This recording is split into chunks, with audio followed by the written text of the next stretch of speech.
Right. Kia ora, everyone. Thanks for tuning in to Kiwi Real Estate Inside Out. It's Denise here, and I am joined, as always, by Lee. How are you, Lee? You hanging on as we careen into the silly season? Ha! Silly's an understatement. The end of the year always snuck up on me, even back in the Bronx. And honestly, the holidays in real estate, it's like a pressure cooker for both agents and clients. I say this every year, but the festive season somehow turns routine transactions into an emotional roller coaster. Don't you think? Absolutely. And it's not just the paperwork, it's the emotional soup, right? You've got families desperate to get in before Christmas, vendors anxious about settlement dates, buyers stressing over keys, you name it. The REA's recent holiday assistance CPD really nailed this. Agents end up squeezed by everyone's expectations, right as life gets the busiest outside work, too. Yeah, and you've got timing issues. Everyone thinks you can rush through a deal in December like it's any other week. But lawyers close, banks take breaks, it gets complicated fast. As we saw in that REA training clip, the expectations are sky high, but the resources get tight. Everyone's emotional state is just ramped up.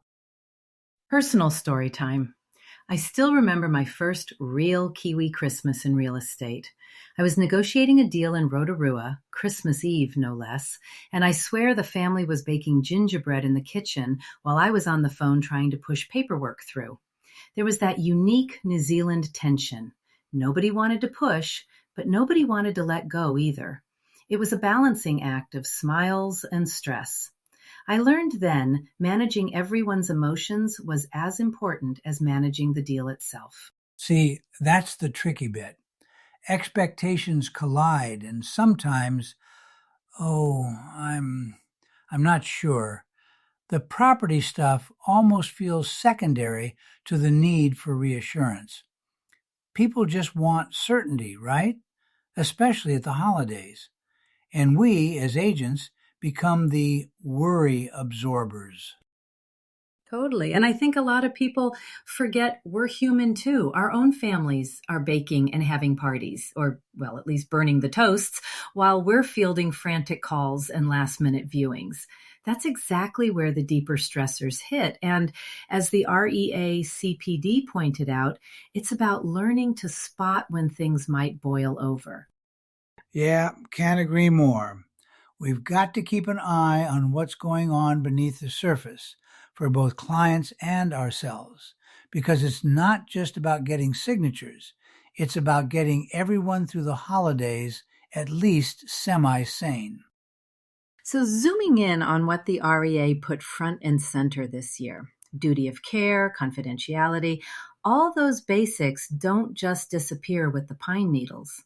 We can't just say, sorry, it's Christmas, and ghost our clients, can we? Nope. And the REA makes it pretty darn clear. Our ethical standards, being responsive, keeping things confidential, following up, those are non-negotiable. Even if we're at a barbecue or off on a family hiking trip, basics like returning messages and keeping clients up to date still apply.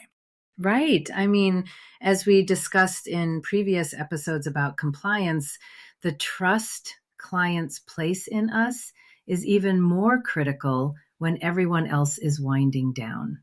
Holiday delays happen, lawyers are away, banks are slow, but letting clients know what's going on clearly and kindly, that's half the battle. It keeps expectations realistic. And let's be honest, sometimes the urgent calls aren't so urgent.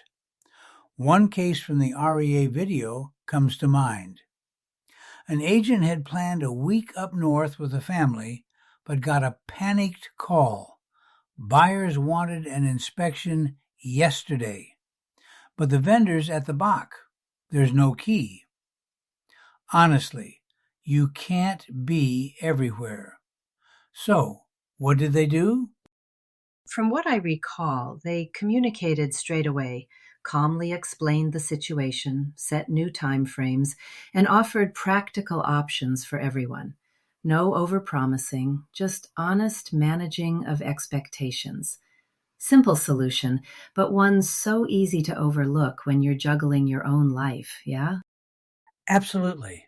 It boils down to proactive honesty. We need systems for letting clients know if delays are likely and documentation to cover ourselves. But more than that, empathy. Sometimes what people want most over the holidays is just to hear, "We're on it. It's going to be okay." Even if that means saying, "I'm away for 48 hours, but here's my backup." That's a great point, Lee. And it's something that's come up before in our episodes, building trust in quiet ways, especially when things don't go to plan.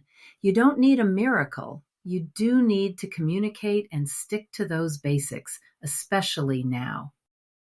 Which brings us straight into the next biggie, looking after yourself and your fellow agents. The REA resource makes it pretty clear. Boundaries matter, even more when work and holiday life collide.